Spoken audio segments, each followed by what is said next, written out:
Originating in the very first Mortal Kombat game way back in 1992, Sub-Zero is a marquee character of the esteemed fighting series, having appeared in one form or another in every canon game. Sub-Zero, though, is a codename rather than any one man. First portrayed by Bi-Han in the first Mortal Kombat game, Sub-Zero was killed by Scorpion and reincarnated as Noob Saibot. The mantle then fell to his younger sibling, Kuai Liang, who, having previously gone by the alias Tundra, assumed the role of Sub-Zero from Mortal Kombat 2 out of respect for his fallen brother.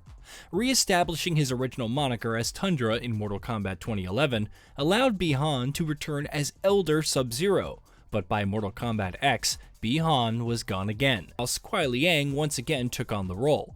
For 2023's upcoming Mortal Kombat reboot, Bi-Han is once again filling the boots as the original Sub-Zero, with his younger brother Kuai Liang now assuming the role of Scorpion after he made peace with his decades-long adversary, Hanzo Hasashi, in the alternate timeline. Dressed in blue threads throughout his time in Mortal Kombat, Sub-Zero is one of numerous ninja characters who was simply a palette swap of his adversary Scorpion. The blue is important, mind you, as it's the signature colorway of the assassin faction Lin Kuei, of whom Sub-Zero is a member. It also happens that blue is the perfect color to portray Sub-Zero's incredible control of the element of ice. In the first Mortal Kombat game, Sub-Zero's outfit was a simple affair: blue vest, shin pads, and face mask with a black hood and undergarments. Improvements in graphical capability allowed Sub-Zero to have a more detailed outfit in Mortal Kombat 2. His tunic now fit with a slight checkerboard pattern, with more elaborate shin pads and details in the face mask, but it's ostensibly the same outfit as before. Mortal Kombat 3 saw a slight overhaul of Sub-Zero's look. Gone is his black undergarment, and with his blue tunic trimmed back without sleeves, the top half of his outfit is rather revealing. He's evidently eschewing his ninja heritage in Mortal Kombat 3 on account of being portrayed by Lin Kuei. Hence, he fights hoodless and without a face mask. A scar streaks across his face too, with this widely believed to be an attempt to differentiate Kuai Liang from his older brother. An outfit most closely resembling the original Sub-Zero costume returns for Mortal Kombat 4 after the disbandment of the Lin Kuei. Sub-Zero is still sleeveless, but a fitted black hood and blue face mask featured once again. Although, there is less detail in this incarnation than the previous two games. 2002's Mortal Kombat Deadly Alliance continued Sub-Zero's look as an ice-cold ninja. His outfit is looser fitting this time around, with frozen blue arms the most distinguishing feature in this incarnation. Silver-plated patches appear on his overalls too, injecting a third color into his traditional blue and black. Next up is 2004's Mortal Kombat Deception, and arguably Sub-Zero's biggest overhaul since Mortal Kombat began. Most eye-catching, of course, is his helmet, somewhere between Viking and Samurai. Sub-Zero's spiky metal headgear rounds out a much more medieval look than we've seen of Sub-Zero before. This iconic outfit, dubbed the Son of Arctica, has a rich history, being an outfit once worn by Sub-Zero's ancient ancestors, the Cryomancers, with the story going that Sub-Zero discovered the armor when searching for a place to bury Frost in the Outworld. 2006's Mortal Kombat Armageddon saw Sub-Zero dressed as the polar opposite of Scorpion, tightly fitted quilted top, hood, and undergarments.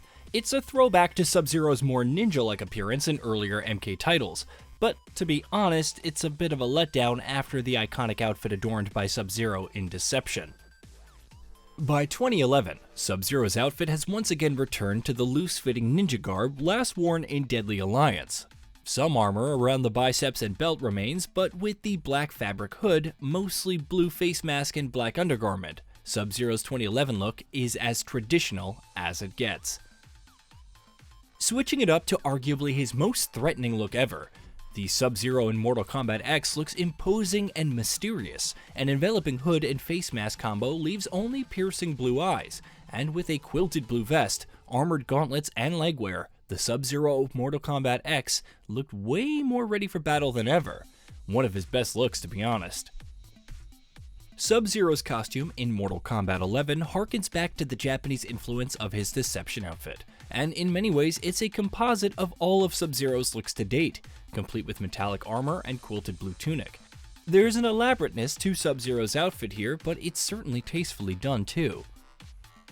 The upcoming Mortal Kombat reboot reinstates Bi-Han as Sub-Zero, and with it a return to a simple outfit reminiscent of those early entries. Silver mask aside, Sub-Zero is back to his palette-swapping style, with an almost entirely blue outfit mirroring Scorpion's yellow. And without their hoods, their looks are a lot less threatening than in previous incarnations. Being descended from cryomancers, both incarnations of Sub-Zero possess supreme control over ice, with the ability to flash freeze opponents before shattering them into pieces being the most prominent of their skill set. His signature moves, including Ice Blast, Ground Ice, Ice Shower, and Air Frost Hammer, all involve the use of ice to freeze, slip, or trick opponents.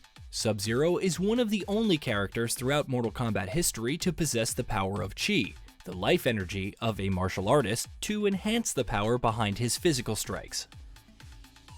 During Mortal Kombat Deception, Sub-Zero takes possession of the Dragon Medallion, increasing the scope of his powers and abilities. Together with his training in many forms of hand-to-hand combat, Sub-Zero became amongst the most formidable foes in later Mortal Kombat entries, culminating in the ability to freeze an entire building before punching it into smithereens, or even killing an entire city's population whilst in command of blood magic. With Mortal Kombat 1 being somewhat of a reboot to a refreshed timeline, and a peaceful one at that, we expect Sub-Zero to have lost the immensity of his powers. He'll no longer possess the Dragon Medallion, but his childhood training in a raft of martial arts will remain, as will his command of icy power. For sure, a staple of both Sub-Zeros is the Spine Rip Fatality, a move established by Bi-Han and replicated by his little brother. Long-standing fatalities like Snowball Grenade, Ice Shatter, and Frosty will certainly be a part of his finishers too. Those early signature moves such as Ground Freeze, Freeze in the Air, Ice Shower, and maybe some moves appearing in Mortal Kombat mythology Sub-Zero will be part of his moveset too. Moves such as Ice Clone with the ability to conjure a frozen statue of himself, and Super Lin Kuei Slide, an improved version of the slide appearing only in his origin story spin-off, will reappear in Mortal Kombat 1. As Noob Saibot, Bi-Han was a major proponent of the monkey fist fighting style as well as eclectic South Korean martial art Hapkido. It will be interesting to discover how Bi-Han fights as Sub-Zero in Mortal Kombat 1. He's no longer a wraith but back to his human cryomancer form, so we expect he'll regress to conjuring frozen weapons and icy constructs for offense and defense respectively. A back-to-basic Sub-Zero is certainly an interesting prospect, and one fans are surely looking forward to getting to grips with by the time that Mortal Kombat 1 releases. Hey, did you know that we at Gaming Bolt upload new videos every day? Stick around, drop a like, subscribe, and hit that bell, and let us know what kind of content you'd like to see in the future with a comment below.